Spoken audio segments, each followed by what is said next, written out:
guncangan dahsyat melanda langit Asia sampai Eropa. Di balik palu Exco PSSI mendadak memilih Patrick Kluivert Jilid 2, ambisi besar Pak Ketum berujung geger di meja hijau Exco. Pak Erik siapkan kontrak diam-diam demi misi rahasia Garuda bersama Shin Tae-yong. Benarkah? Inilah satu fakta mengejutkannya yang perlu kamu ketahui. Menarik bukan? Simak hingga selesai. Dia harus tahu bahwa Indonesia kita udah nggak butuh proses. Sebelumnya, mohon subscribe channel ini dulu supaya gak ketinggalan info bola terbaru. Wah, dunia sepak bola kita mendadak terguncang.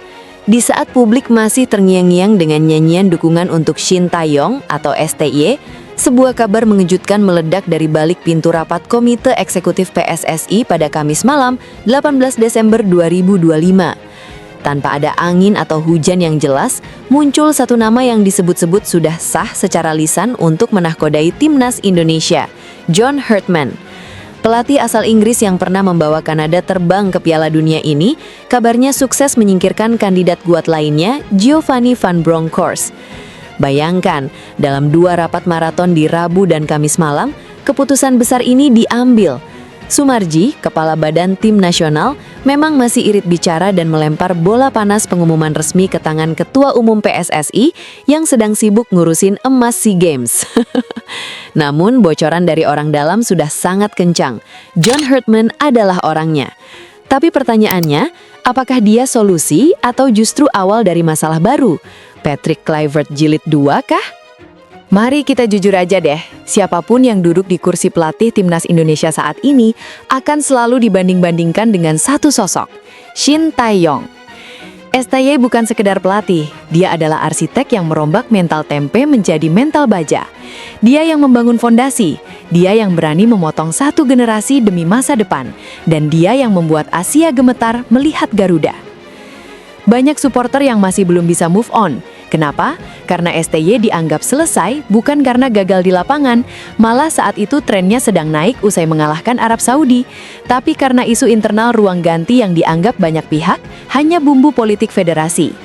Kini, John Herdman datang dengan beban berat. Standar yang ditetapkan STY sudah terlampau tinggi. Kalau Herdman tidak bisa membawa prestasi yang lebih dari sekedar lolos grup atau juara AFF, maka siap-siap saja namanya akan selalu tenggelam di bawah bayang-bayang teriakan STY, STY dari tribun penonton. Agar kita tidak membeli kucing dalam karung, mari kita intip apa kata para pendukung timnas Kanada tentang pelatih baru kita ini. Ternyata, rekam jejaknya tidak melulu soal pujian. Ada sisi gelap yang harus kita waspadai agar tidak kaget di kemudian hari. Pertama, Herdman dikenal sebagai motivator ulung, tapi sering disebut lemah secara taktik. Dia jago membakar semangat pemain dengan pidato yang menggebu-gebu, tapi begitu rencana awal di lapangan buntu, dia sering terlihat bingung mencari solusi. Kedua, gaya mainnya sangat simpel. Tekan tinggi, high press, dan umpan silang cepat. Masalahnya, kalau lawan sudah hafal, tim asuhannya sering mati kutu. Di Piala Dunia 2022, Kanada memang bermain berani, tapi hasilnya 0 poin. Mereka pulang dengan tangan hampa karena bermain terlalu naif melawan tim besar. Apakah kita siap melihat timnas Indonesia bermain indah, tapi kalah telak? Netizen Indonesia punya ingatan yang sangat tajam. Kita masih ingat betul bagaimana hebohnya saat nama besar seperti Patrick Kluivert disebut-sebut akan membawa perubahan. Namun hasilnya justru zonk. Kita juga pernah dijanjikan tim kepelatihan terbaik, tapi ujung-ujungnya malah bodoh tak terbatas. Kekhawatiran terbesar saat ini adalah John Herdman datang dalam status menganggur selama 1 tahun. Ini pola yang mirip dengan kegagalan pelatih-pelatih sebelumnya. Apakah jeda 1 tahun ini membuat taktiknya kadaluarsa? Kita lelah dengan pujian di awal namun flop di tengah jalan. STY sudah memberikan kita rasa aman karena dia paham karakter pemain Asia dan sudah menyatu dengan budaya kita. Mengganti sistem yang sudah jalan dengan eksperimen baru dari Inggris adalah perjudian tingkat tinggi yang mempertaruhkan harapan jutaan rakyat Indonesia. Betul nggak Sobat Garuda? Coba tulis di komentar tanggapan kalian tentang sosok ini. Banyak yang setuju atau yang nggak setuju ya kira-kira? Mantan pemain timnas, Greg Nwokolo, tidak bisa menahan kekecewaannya. Dengan nada tegas, dia mengingatkan PSSI. Indonesia sudah tidak butuh proses lagi. Maksud Greg sangat jelas. Kita sudah melewati masa-masa pahit proses bersama Sintayong selama bertahun-tahun. Fondasi sudah dibangun, pemain-pemain berkualitas, termasuk naturalisasi kelas Eropa, sudah tersedia. Sekarang adalah waktunya memanen hasil. Bukan main kucing-kucingan. Gak habis pikir dengan pola mereka tuh. Jika Herdman datang dan meminta waktu 3 atau 4 tahun lagi untuk mengenal pemain atau membangun sistem, maka itu adalah kemunduran. Siapapun pelatihnya sekarang harus langsung tancap gas. Kita butuh trofi, kita butuh kemenangan instan di level Asia. Jika tidak bisa memberikan itu, maka keputusan memutus hubungan dengan STY adalah kesalahan sejarah yang tak termaafkan. Langkah yang tepat tetap kembalikan timnas Indonesia di mana semestinya, di tangan Sintayong. Lihatlah tetangga kita Vietnam. Mereka sepertinya sudah menemukan resep rahasia sukses. Pelatih asal Korea Selatan. Setelah sukses besar bersama Park Hang-seo, mereka sempat mencoba pelatih Eropa, Philippe Turcier. Dan hasilnya hancur lebur. Apa yang mereka lakukan? Mereka kembali ke pelatih Korea, Kim Sang-sik. Hasilnya, Kim Sang-sik langsung memberikan emas SEA Games 2025 dan juara Piala AFF 2024. Kenapa pelatih Korea begitu cocok di Asia Tenggara? Karena kedisiplinan, loyalitas, dan kolektivitas yang mereka tanamkan sangat sesuai dengan karakter pemain kita. Wah, gila nggak tuh?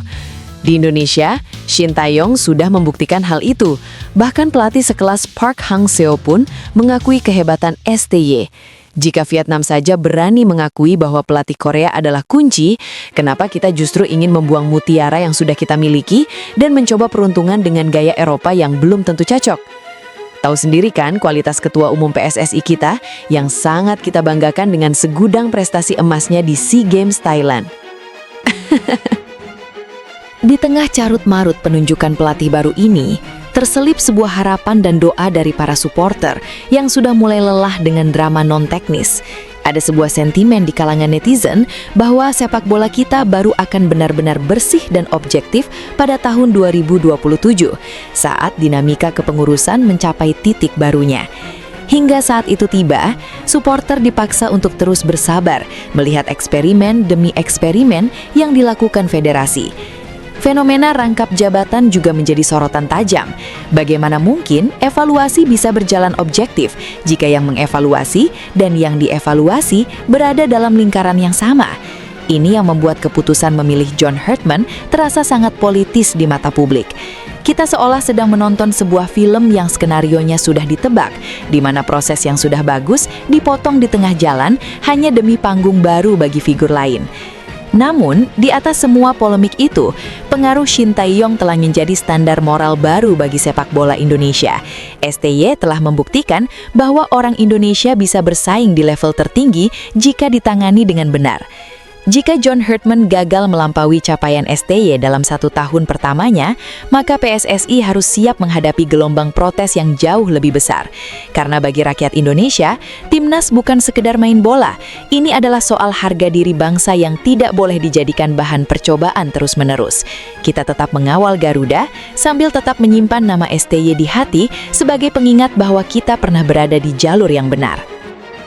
Sekarang, bola ada di tangan PSSI. Jika John Herdman benar-benar diumumkan setelah SEA Games 2025, dia akan masuk ke dalam tekanan tinggi yang mungkin belum pernah dia rasakan sebelumnya. Dia tidak hanya melawan tim lawan, tapi dia melawan standar tinggi yang sudah ditinggalkan oleh Sintayong.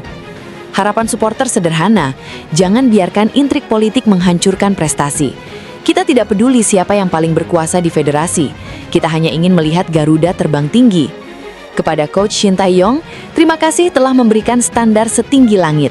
Dan kepada calon pelatih baru, selamat datang di neraka ekspektasi. Ingat, di Indonesia, kamu tidak punya waktu untuk belajar. Kamu hanya punya waktu untuk menang. Jika tidak, bersiaplah mendengar nama Sintayong bergema di setiap stadion saat timmu sedang kesulitan. Coba beri tanggapan Mimin ya di komentar. Kamu tim John Herdman atau Coach Sintayong?